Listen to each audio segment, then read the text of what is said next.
ಸ್ನೇಹಿತರೆ ನಮಸ್ಕಾರ. MR Lord's ಇನ್ Kannada YouTube ಚಾನಲ್ಗೆ ತಮಗೆಲ್ಲರಿಗೂ ಪ್ರೀತಿಯ ಸ್ವಾಗತ. ನೋಡಿ, ಇವತ್ತಿನ ಈ ವಿಡಿಯೋದಲ್ಲಿ ನಾನು ನಿಮ್ಗೆ ಏನು ತಿಳಿಸ್ಕೊಡ್ತಾ ಇದ್ದೀನಿ ಅಂತಂದರೆ, SBI ಅಂದರೆ ಸ್ಟೇಟ್ ಬ್ಯಾಂಕ್ ಆಫ್ ಇಂಡಿಯಾದಿಂದ ಹೊಸ ಹುದ್ದೆಗಳನ್ನು ಕಾಲ್ಫರ್ ಮಾಡಿದ್ದಾರೆ. ಇಲ್ಲಿ ನೀವು ಆನ್ಲೈನ್ ಮೂಲಕ ಅಪ್ಲಿಕೇಶನ್ ಹಾಕಬೇಕಂತಂದರೆ ನೋಡಿ, ಒಟ್ಟು 2273 ಹುದ್ದೆಗಳನ್ನು ಕಾಲ್ಫರ್ ಮಾಡಿದ್ದಾರೆ. ಅದು ಕೂಡ ಏನಪ್ಪ ಅಂತಂದರೆ ಸರ್ಕಲ್ ಬೇಸ್ಡ್ ಆಫೀಸರ್ಸ್ ಅಂತ ಕಾಲ್ಫರ್ ಮಾಡಿದ್ದಾರೆ.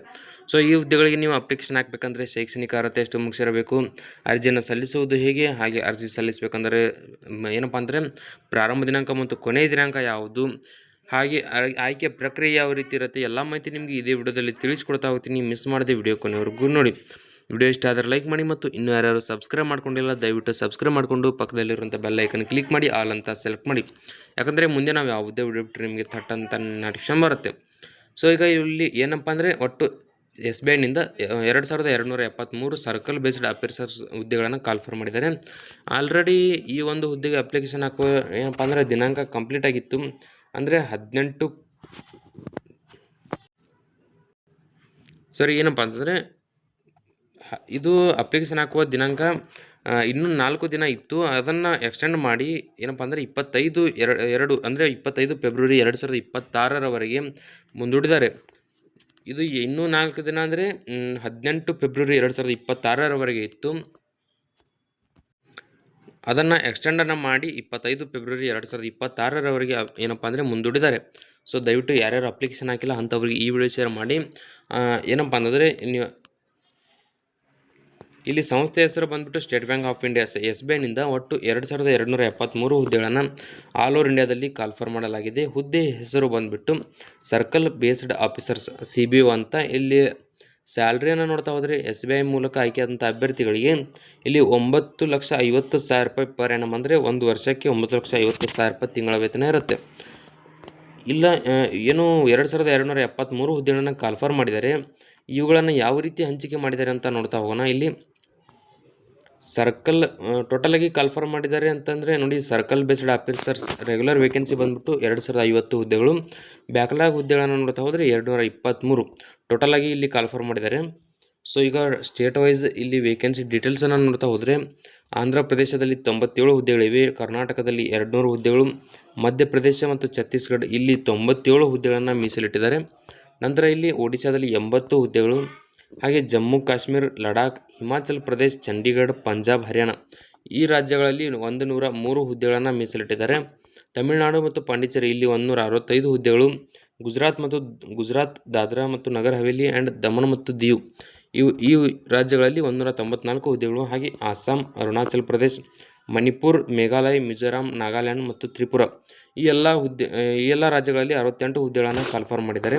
ನಂತರ ಇಲ್ಲಿ ತೆಲಂಗಾಣ ನೋಡ್ತಾ ಹೋದರೆ 80 ಹುದ್ದೆಗಳು, ರಾಜಸ್ಥಾನದಲ್ಲಿ 103 ಹುದ್ದೆಗಳು, ವೆಸ್ಟ್ ಬೆಂಗಾಲ್ A&N ಅಂದರೆ ಅಂಡಮಾನ್ ಮತ್ತು ನಿಕೋಬಾರ್ ಐಲ್ಯಾಂಡ್ಸ್ ಮತ್ತು ಸಿಕ್ಕಿಂ ಸೇರಿ 200 ಹುದ್ದೆಗಳು, ಉತ್ತರ ಪ್ರದೇಶದಲ್ಲಿ 200 ಹುದ್ದೆಗಳು, ಮಹಾರಾಷ್ಟ್ರ 194 ಹುದ್ದೆ, ಹಾಗೆ ಮಹಾರಾಷ್ಟ್ರ ಮತ್ತು ಗೋವಾ ಸೇರಿ 143 ಹುದ್ದೆಗಳು.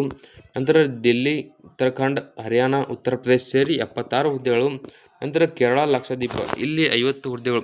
ಈ ರೀತಿಯಾಗಿ ಏನಪ್ಪ ಅಂದರೆ 2273 ಹುದ್ದೆಗಳನ್ನು ಆಯಾ ರಾಜ್ಯಕ್ಕೆ ತಕ್ಕಂತೆ ಏನಪ್ಪ ಅಂದರೆ ಹುದ್ದೆಗಳನ್ನು ಹಂಚಿಕೆ ಮಾಡಲಾಗಿದೆ. ಇಲ್ಲಿ ಸ್ಟೇಟ್ ವೈಸ್ ಬ್ಯಾಕ್ಲಾಗ್ ಹುದ್ದೆಗಳನ್ನು ನೋಡ್ತಾ ಹೋದರೆ ಆಂಧ್ರ ಪ್ರದೇಶದಲ್ಲಿ 1 ಹುದ್ದೆ, ಕರ್ನಾಟಕದಲ್ಲಿ 11, ಮಧ್ಯಪ್ರದೇಶ ಛತ್ತೀಸ್ಗಢದಲ್ಲಿ 17 ಹುದ್ದೆ, ಒಡಿಶಾದಲ್ಲಿ 1, ಹಿಮಾಚಲ ಪ್ರದೇಶದಲ್ಲಿ 4, ತಮಿಳುನಾಡು ಪಾಂಡಿಚೇರಿ ಸೇರಿ 37, ಹಾಗೆ ಗುಜರಾತ್ 42 ಹುದ್ದೆಗಳು, NER ಸ್ಟೇಟ್ಸ್ದಲ್ಲಿ 11 ಹುದ್ದೆ, ತೆಲಂಗಾಣದಲ್ಲಿ ಯಾವುದೇ ರೀತಿ ಹುದ್ದೆಗಳನ್ನು ಕಾಲ್ಫರ್ ಮಾಡಿಲ್ಲ. ಸೊ ರಾಜಸ್ಥಾನದಲ್ಲಿ 1, ಹಾಗೆ ವೆಸ್ಟ್ ಬೆಂಗಾಲ್, ಅಂಡಮಾನ್ ನಿಕೋಬಾರ್ ಐಲ್ಯಾಂಡ್ಸ್ಗಳಲ್ಲಿ 31 ಹುದ್ದೆ,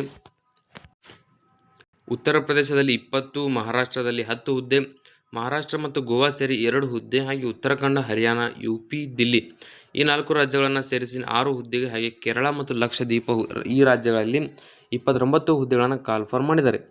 ಸೊ ಈಗ ಎಜುಕೇಷನಲ್ ಕ್ವಾಲಿಫಿಕೇಷನ್ಗಳನ್ನು ನೋಡ್ತಾ ಹೋದರೆ ಅದು ಕೂಡ SBI ನೋಟಿಫಿಕೇಶನ್ ಪ್ರಕಾರ ನೋಡಿ, ಈ ಹುದ್ದೆಗಳಿಗೆ ಅಪ್ಲಿಕೇಶನ್ ಹಾಕಬೇಕಂತಂದರೆ ನೀವು ಗ್ರ್ಯಾಜುಯೇಟ್ ಅಂದರೆ ಪದವಿಯನ್ನು ಮುಗಿಸಿರ್ಬೇಕಂತ ಇಲ್ಲಿ ಕೊಟ್ಟಿದ್ದಾರೆ.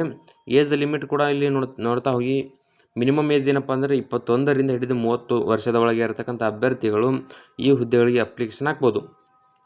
ಇಲ್ಲಿ ಏಜ್ ರಿಲ್ಯಾಕ್ಸೇಷನ್ ಕ್ಯಾಟಗರಿ ವೈಸ್ ನೋಡ್ತಾ ಹೋದರೆ OBC NCL ಅಭ್ಯರ್ಥಿಗಳಿಗೆ 3 ವರ್ಷ, SC ST ಅಭ್ಯರ್ಥಿಗಳಿಗೆ 5 ವರ್ಷ, PWBD ಜನರಲ್ ಮತ್ತು EWS ಅಭ್ಯರ್ಥಿಗಳಿಗೆ 10 ವರ್ಷ.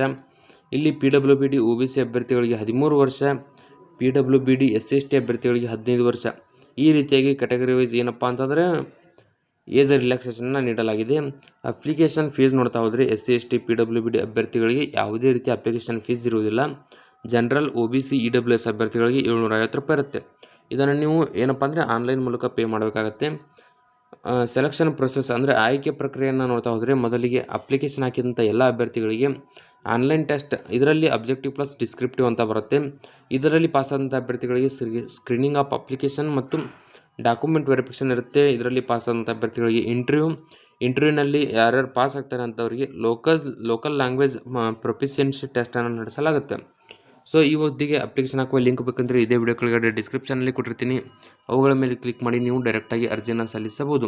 ಸೊ ಈ ವಿಡಿಯೋದಲ್ಲಿ ಇಷ್ಟೇ ಇರುತ್ತೆ. ವಿಡಿಯೋದಲ್ಲಿ ನಿಮ್ಗೆ ಏನಾದರೂ ಡೌಟ್ ಇದ್ದರೆ ಕಮೆಂಟ್ ಮಾಡಿ, ಮತ್ತು ಇನ್ಯಾರ್ಯಾರು ಸಬ್ಸ್ಕ್ರೈಬ್ ಮಾಡ್ಕೊಂಡಿಲ್ಲ ದಯವಿಟ್ಟು ಸಬ್ಸ್ಕ್ರೈಬ್ ಮಾಡಿಕೊಂಡು ಪಕ್ಕದಲ್ಲಿರುವಂಥ ಬೆಲ್ ಐಕನ್ ಕ್ಲಿಕ್ ಮಾಡಿ ಆಲ್ ಅಂತ ಸೆಲೆಕ್ಟ್ ಮಾಡಿ. ಯಾಕಂದರೆ ಮುಂದೆ ನಾವು ಯಾವುದೇ ವಿಡಿಯೋ ಬಿಟ್ಟರೆ ನಿಮಗೆ ತಟ್ಟಂತ ನೋಟಿಫಿಕೇಶನ್ ಬರುತ್ತೆ.